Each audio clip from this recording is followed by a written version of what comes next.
Imagine two people earning exactly the same salary. They work similar jobs, live in the same city, and receive the same annual raises. 5 years later, one has built a six-figure investment portfolio, while the other is living paycheck to paycheck, wondering where all the money went. The difference wasn't luck, it wasn't intelligence, and it certainly wasn't income. If you've ever looked at your paycheck and thought, I should be doing better than this, you're not alone. Millions of people earn good salaries yet feel like they're constantly behind. The frustrating part is that every raise seems to disappear almost as quickly as it arrives. The uncomfortable truth is this: earning more money doesn't automatically make you wealthier. Sometimes it simply gives you more opportunities to stay broke. Our brains are wired to chase comfort. The moment your income increases, your definition of normal quietly changes. That apartment you've always wanted suddenly feels reasonable. The older car you've been driving starts looking embarrassing.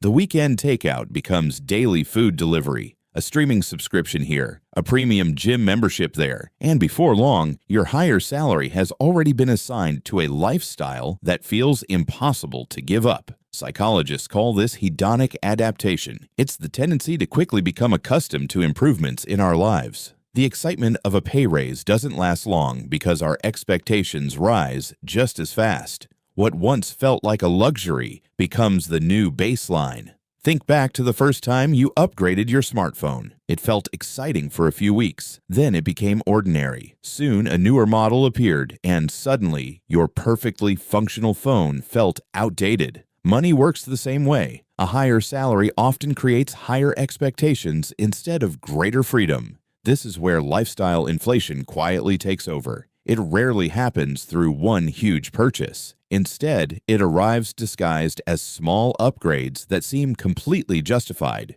You move closer to work because it's more convenient. You finance a newer SUV because it's safer and more comfortable. You buy coffee every morning because it's only a few dollars. You start ordering from Amazon more often because next-day delivery makes everything feel effortless. Individually, none of these decisions seem dangerous. Together, they create a financial life that requires every dollar you earn just to maintain.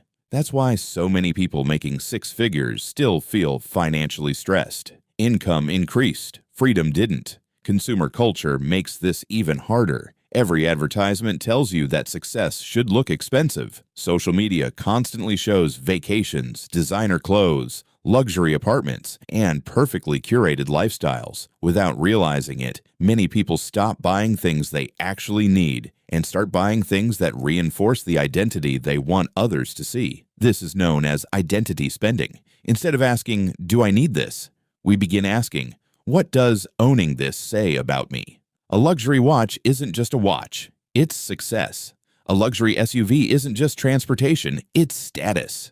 The newest iPhone isn't just a phone, it's belonging. Companies understand this psychology extremely well. They don't simply sell products, they sell identities. And many people finance those identities. That's where debt quietly enters the picture. Monthly payments make expensive purchases feel affordable. A $60,000 SUV doesn't sound impossible when it's presented as only a few $100s a month. The latest phone costs less than dinner if it's spread over 36 monthly payments. Buy now, pay later. Services remove the immediate pain of spending, making purchases feel almost invisible. But the monthly payments don't disappear. They stack. Car payments, phone payments, furniture financing, credit card minimums, subscription services. Before long, your salary isn't paying for today's life.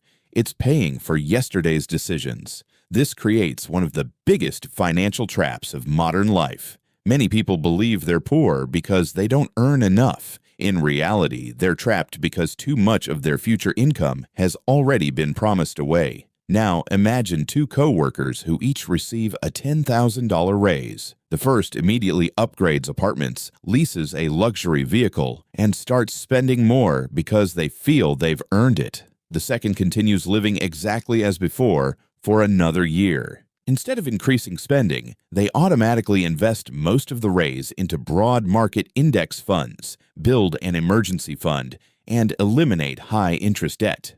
1 year later, both earn the same salary, but they're living completely different financial realities. One needs every paycheck. The other is quietly building assets that will eventually produce income without requiring more work. That's the difference between spending income and building wealth. Financially successful people often think differently about raises. Instead of asking, "What can I buy now?" they ask, "What can this raise buy for my future?" That shift sounds small, but it changes everything. Because wealth isn't measured by what you own. It's measured by how long you could maintain your lifestyle if your paycheck stopped tomorrow. Someone earning $80,000 with low expenses, investments, and 6 months of savings may actually be wealthier than someone earning $250,000 while carrying enormous debt and living paycheck to paycheck. Income is simply cash flow. Wealth is freedom.